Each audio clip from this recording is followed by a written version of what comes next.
Makanya itulah niat. Jadi karma yang sebenarnya adalah niat. Catat itu supaya mengerti. Dan saya kasih tahu, tidak ada konsep penghapusan dosa. Yang ada tuh pengampunan dosa. Apa bedanya? Pengampunan dosa itu ya balasannya disegerakan. Diulang kehidupannya itu memiliki tubuh yang seperti ini lagi. Bisa jadi kera, bisa jadi babi. Quran. Kenapa? Apa sih penyebab mereka begitu? Karena mereka menyembah togut. Apa togut itu? Togut itu sebetulnya Tuhan-Tuhan yang diciptakan oleh pikiran kita sendiri. Sepanjang kita tidak mengenal siapa Tuhan kita, kita akan terus menciptakan Tuhan. Itulah togut. Dan banyak orang menciptakan togut dengan pikirannya.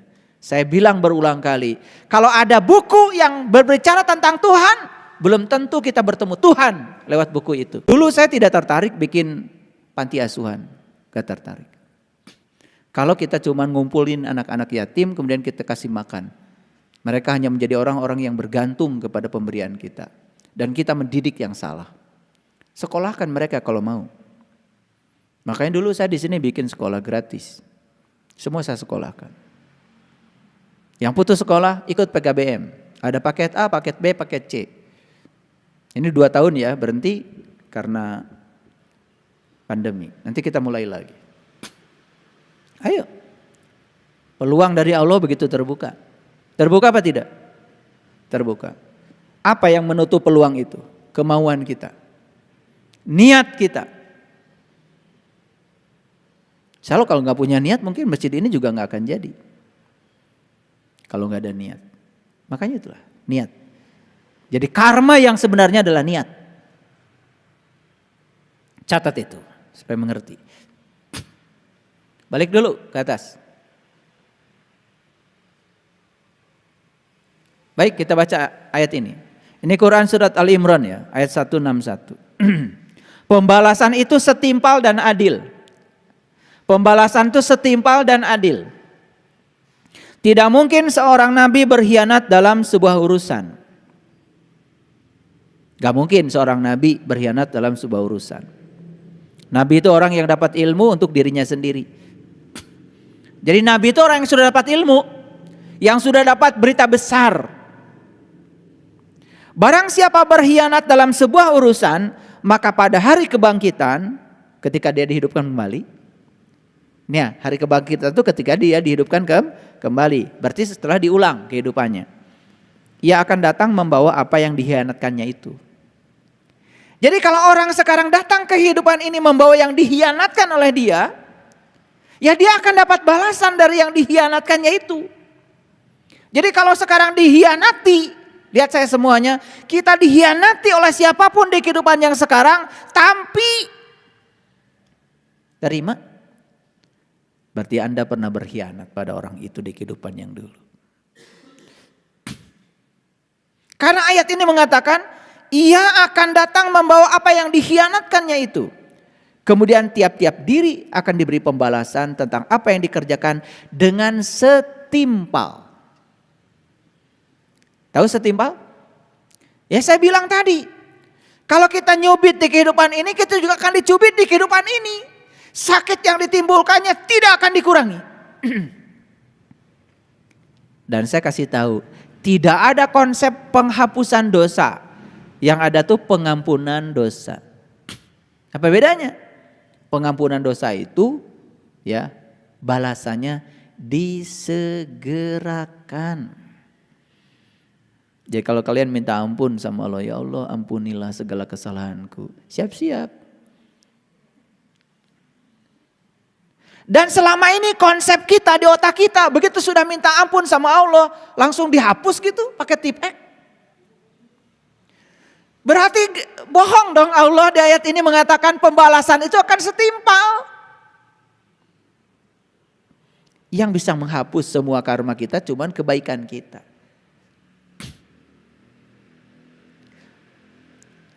Nih, boleh nggak minta ampun sama Allah? Boleh? Bolehlah. Tentu saja karena Allah Maha Pengampun. Tapi kan secara tidak langsung kita sedang tidak yakin ke maha pengampunan Allah. Kalau Allah maha pengampun, berarti Allah mah nggak usah dimintai ampunan. Kan maha pengampun. Kan Allah bilang segala dosa sudah aku ampunkan kecuali satu, syirik. Innallaha la yaghfiru ayyushraka bih wa yaghfiru ma duna dzalika liman yasha. Segala dosa sudah aku ampunkan kecuali satu, syirik. Syirik itu kan berkhianat kepada Allah, selingkuh kepada Allah. Nah, selingkuh kepada Allah itu yaitu tidak bisa menggunakan kalimat la ilaha illallah dalam kehidupan, tidak bisa mengaplikasikan kalimat itu. Itu namanya selingkuh. Contoh selingkuh gampang. Ragu saja kepada Allah itu sudah selingkuh. Khawatir saja tentang hari esok, itu sudah selingkuh.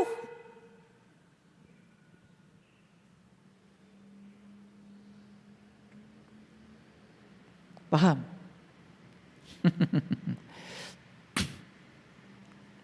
Jadi, tiap-tiap diri akan diberi pembalasan yang setimpal. Tidak ada penghapusan dosa, yang ada pengampunan dosa. Ketika kita minta ampun kepada Allah, paling juga kata Allah, loh, yang bikin kesalahan kamu. Sekarang gilirannya kamu belajar bertanggung jawab pada akibat dari sebab yang kamu timbulkan sendiri. Baik kata Allah, besok dibalas. Itu aja.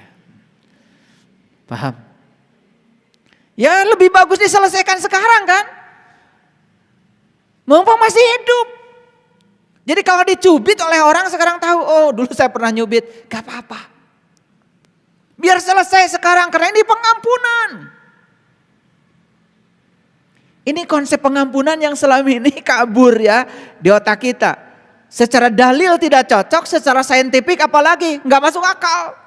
Katanya akan dibalas setimpal, tetapi dihapuskan. Karena kita menganggap selama ini yang namanya pengampunan dosa sama dengan penghapusan dosa. Kata Allah, laha maka sabat walaya makta sabat. Akibat yang akan kamu terima sebanding dengan sebab yang kamu timbulkan. Oke. Lanjut, ini masih banyak. Nah, Allah bilang di ayat ini. Ini surat Al-Maidah nih, surat 5 ayat 60. Inginkah aku beritahukan kepadamu tentang orang-orang yang lebih buruk pembalasannya dari sisi Allah? Yaitu orang-orang yang dikutuki dan dimurkai Allah. Di antara mereka itu ada yang dijadikan kera, ada yang dijadikan babi. Ini Quran. Ada yang dijadikan kera, yang dijadikan babi. Jadi belum tentu diulang kehidupannya itu memiliki tubuh yang seperti ini lagi. Bisa jadi kera, bisa jadi babi. Quran. Kenapa? Apa sih penyebab mereka begitu? Karena mereka menyembah togut. Apa togut itu? Togut itu sebetulnya Tuhan-Tuhan yang diciptakan oleh pikiran kita sendiri. Sepanjang kita tidak mengenal siapa Tuhan kita, kita akan terus menciptakan Tuhan. Itulah togut. Dan banyak orang menciptakan togut dengan pikirannya. Saya bilang berulang kali, kalau ada buku yang berbicara tentang Tuhan, belum tentu kita bertemu Tuhan lewat buku itu. Karena Tuhan ada di sini, di rumahnya. Paham? Tahu nggak kera? Suka kenalan kan kalian? Dulu senang banget kan ke kebun binatang. Kakinya berapa kera? Tangannya? Jari-jarinya? Bulunya? Banyak. Punya kepala enggak kera? Berapa matanya? Telinganya? Lubang hidungnya? Mulutnya? Saruannya? Apa bedanya kera dengan manusia? Pergi ke Uluwatu pakai kacamata. diambil tuh kacamata. Pergi ke Uluwatu bawa HP, diambil tuh HP. Makanya kalau pergi ke Uluwatu di Bali simpan semua yang rapat. Dasar kera ya, suka ngambil yang bukan haknya. Kebayang sekarang? Di ruangan ini mah nggak ada kera, nggak ada. Di tempat lain. Nah yang suka ngambil yang bukan haknya itu namanya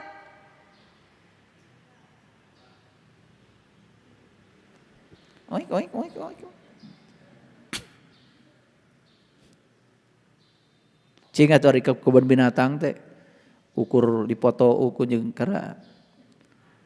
Belajar ibrohnya apa? Ke kebun binatang gonyo ke taman safari bade naon? Ningali monyet. Mahal-mahal. Ya. Lihat perilakunya, lihat sifatnya sarua teh. Itu. Ari kera aya kaera. Aya teh jelema nu eueuh kaera. Eta si monyet. Makanya dia akan akan memasuki nerakanya dia sendiri. Kan neraka itu dikatakan di Quran tempat di mana dia masih bernafas. Maka dia akan memasuki tubuh itu. Merasakan karma karena sifatnya seperti itu. Paham sekarang? Nah, ayat ini mengisyaratkan kepada kita, hati-hati dengan kehidupanmu. Jangan sampai sudah semulia ini kau memiliki kendaraan yang bernama tubuh, jangan sampai kemudian terlempar kembali ya ke derajat yang lebih rendah. Gitu. Nah, ini kan sudah dibahas tadi. Nah, karena sudah dibahas, kita lanjut kajian yang selanjutnya. Baik, kita lihat sekarang. Rasa sakit dibalas rasa sakit yang sama. Apa dasarnya? Lihat Quran surat Yunus lagi. Nah, kalau tadi Yunus ayat 4, ini Yunus ayat 30. Di tempat itu, tahu tempat itu mana? Di tempat itu, tahu tempat itu mana? Ya tubuh. Tapi tempat itu bisa apa saja. Bisa tubuh ini, bisa juga tubuh yang lain yang tadi. Di tempat itu tiap-tiap diri merasakan pembalasan dari apa yang telah dikerjakannya dahulu. Di mana dia merasakan itu? Ya di tempat itu. Kalau dia terlahir lagi jadi manusia, ya di tubuh manusia. Kalau terlahir di luar itu, ya di tubuh itu dia merasakan. Masa hidupnya dia makan yang kotor-kotor, ya sudah. Masuklah ke tubuh yang biasa tinggal di tempat kotor. Uik, uik, uik, uik, uik. Karena dia di kehidupan dulu yang dia senang adalah sampah. Ya dia juga akan tinggal di sampah. Di tempat kotor. Dulu hidupnya senangnya di selokan, sekarang juga di selokan. Mungkin dia dulu berdasi, gagah. Terhormat, cenah. Tetapi yang dia lakukan yang kotor-kotor. Dia memakan yang kotor-kotor. Dia mengambil yang kotor-kotor, yang haknya, bukan dia hak dia. Ya sudah, terlempar ke situ. Bisa jadi. Yang tadi kan cuma contoh aja kera dan babi. Karena kalau dicontohkan semua kan repot, 30 juz bisa isinya nama-nama binatang. Betul nggak? Kalau di absen semua, capung di absen repot. Tebal jadinya Quran. Di tempat itu tiap-tiap diri merasakan pembalasan dari apa yang telah dikerjakannya dahulu. Dan mereka dikembalikan kepada Allah, pelindung mereka yang sebenarnya. Dan lenyaplah dari mereka apa yang telah mereka ada-adakan. Setelah melewati fase-fase itu, tetap saja dia akan dikembalikan kepada Allah yang Maha Pelindung. Kan ayatnya tadi, setiap diri akhirnya akan pulang juga kepada Allah. Setelah melalui prosesnya. Lanjut, Quran surat Hud ya ayat 109. Dan sesungguhnya kami pasti akan menyempurnakan dengan seadil-adilnya pembalasan terhadap mereka dengan tidak dikurangi sedikit pun.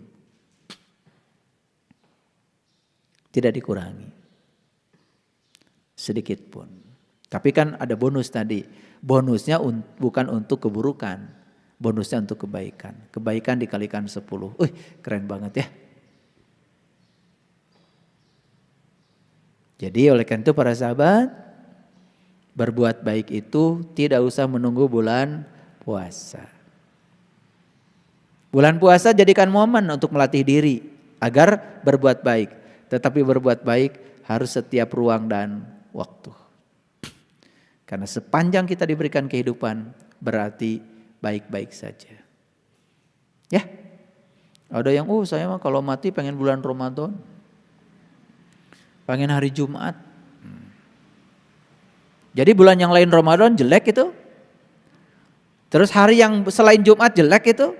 Kan yang bilang itu jelek dan baik kamu juga. Allah mah tidak pernah ngasih nama-nama hari. Yang ngasih nama-nama hari kan kamu juga. Allah juga tidak pernah ngasih nama-nama bulan. Yang ngasih nama bulan kan kamu juga. Kan perhitungan bulan, perhitungan hari kamu juga yang menciptakannya. Ahli-ahli fisika.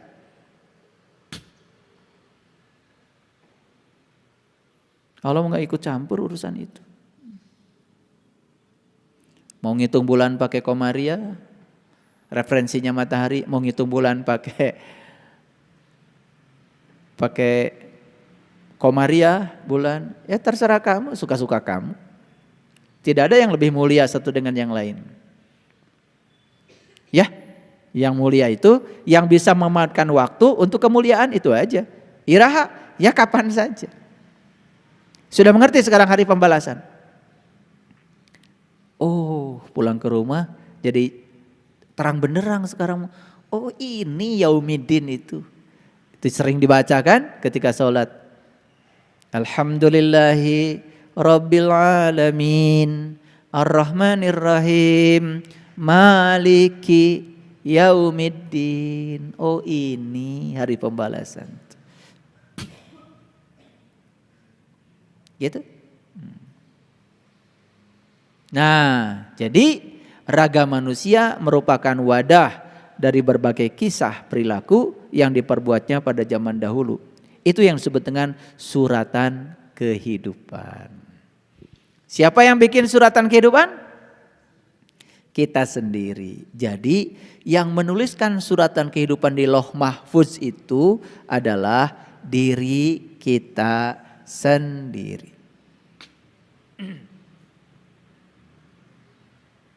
Di mana sekarang data itu adanya? Di raga. Lihat saya semuanya. Kenapa wajah saya seperti ini? Apa saya minta kepada Allah? Ya Allah, saya pengen wajahnya ngasih gambar gitu ke Allah. Wajah ini adalah akumulasi dari perbuatan saya. Wajah ini adalah karma saya. Kalian wajahnya ada yang seperti ini, seperti itu adalah karmanya kalian. Jadi Allah itu tidak merekayasa. Sudah menciptakan alam semesta dengan hukum sebab akibat. Itu saja. Kenapa wajah saya seperti ini? Ya sudah. Karena raga manusia adalah wadah dari berbagai kisah perilaku yang diperbuatnya. Dan itu yang disebut dengan suratan kehidupan. Paham? Oh. Nampi ya Allah. Asal nama Allah nabi itu jadi pendek kieu. Ai batur jarangkung. Keur pendek teh abdi mah hideung ya Allah. Baturnya bule. Ngerti sekarang?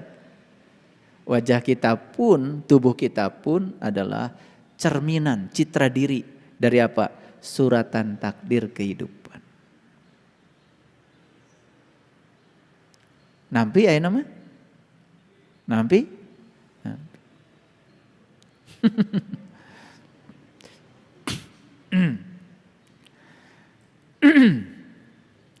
Catatan tentang suratan kehidupan tadi itu, data karma itu berada pada diri seseorang itu terjadi secara pasti. Karena alam semesta ini adil. Tubuh manusia adalah kumpulan data yang membungkus daya kehidupan. Tubuh manusia menyandang karma yang tidak dapat ditolaknya. Bentuk tubuh, wajah, warna kulit dan sebagainya bukanlah sebuah halangan untuk menerima catatan kehidupan di masa lalunya.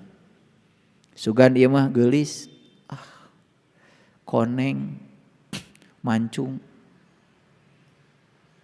Terhindar sugan dari karma? Tidak. Sugan ieu mah goreng, hideung, pesek.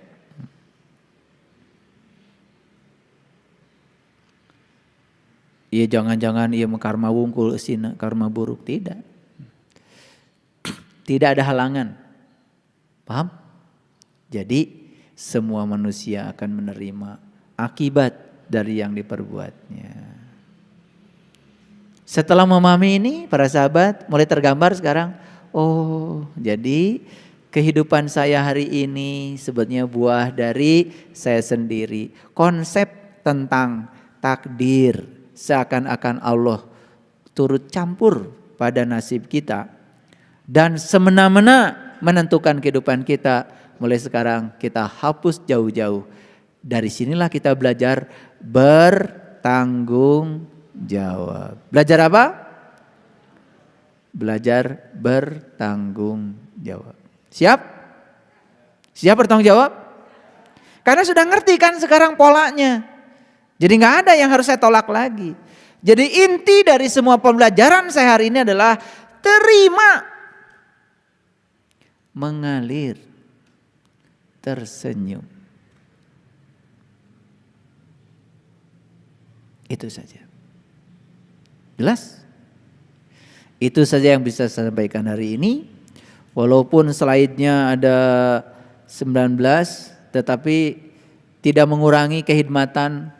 Setelah saya sampaikan 10 slide ini sebetulnya sudah terwakili semuanya. Yang paling penting adalah kompetensi yang saya bangun hari ini di para sahabat terbentuk. Jadi kompetensi yang saya bangun sebenarnya satu, tanggung jawab pada semua sebab dan akibat yang kita ciptakan sendiri. Pembuat suratan takdir kehidupan kita adalah diri kita sendiri. Allah kalau mau mengubahnya sangat terbuka. Dan Allah tidak akan mengubah nasib seseorang kalau dia sendiri yang tidak mau mengubahnya. Mari kita ubah nasib kita. Mari kita ubah suratan takdir kehidupan kita. Karena Allah sudah menawarkan berbagai jenis bonus tadi. Berbuat kebaikan sebanyak-banyaknya, mengurangi beban karma yang harus kita bayar. Terutama karma buruk. Terima kasih. Assalamualaikum warahmatullahi wabarakatuh.